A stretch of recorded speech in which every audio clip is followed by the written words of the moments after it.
Actually আমি খুবেই মৰ্মাহত, কাৰণ দিছপুৰবাসীৰ কাৰণে জয়ন্ত দাস দেৱ এগৰাকী আমাৰ সম্পদ বুলিয়ে আমি বিবেচনা কৰোঁ।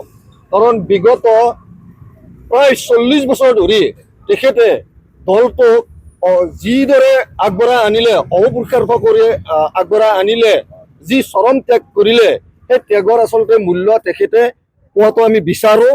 আৰু আমাৰ মাননীয় ৰাজ্যিক সভাপতি, বিজেপি দলৰ ৰাজ্যিক সভাপতি বা আমাৰ যি মাননীয় CM ছাৰ, তেখেতৰ প্ৰতি আমাৰ এটাই বিনম্ৰ অনুৰোধ, এনেকুৱা যোগ্য আৰু নীতি আদৰ্শত অটল অবিচল হৈ থকা এই যোগ্য ব্যক্তিজনক যেন তেওঁলোকে বঞ্চিত নকৰে, তেওঁক যাতে টিকটটো প্ৰদান কৰে।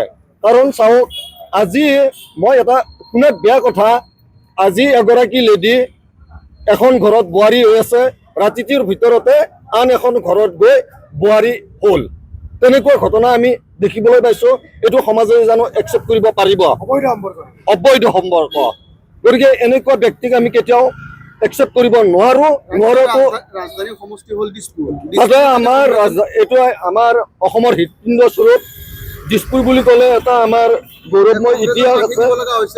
হয় হয়, চাওক, আজি আমাৰ বিজেপি দলটোত কি এনেকুৱা কোনো যোগ্য নেতা নাই নেকি যে কংগ্ৰেছৰ পৰা বিভিন্ন দুৰ্নীতিত অভিযুক্ত চিণ্ডিকেট কাণ্ডাৰী, কিবা কাণ্ডাৰী, এইবিলাকত অভিযুক্ত ব্যক্তিসকলক আনি ইয়াত যদি টিকট প্ৰদান কৰিবলগীয়া হয়, ইয়াতকৈ আৰু দলটোৰ কাৰণে দুৰ্ভাগ্যজনক কথা বোধহয় আৰু নাথাকিব।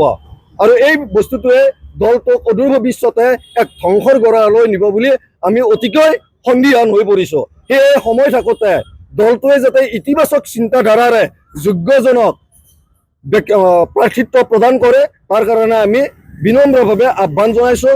আৰু জয়ন্ত দাক যদি বঞ্চিত কৰেও, জয়ন্ত দাৰ প্ৰতি আমাৰ এটা দাবী থাকিব, তেখেত নিৰ্দলীয় হৈ হ'লেও খেলিব লাগিবই।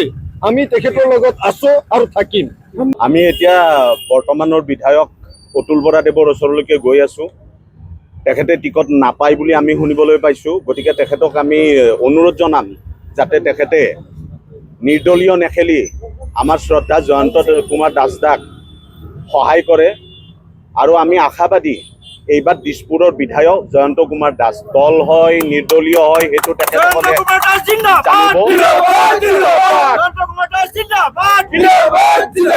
জানিব।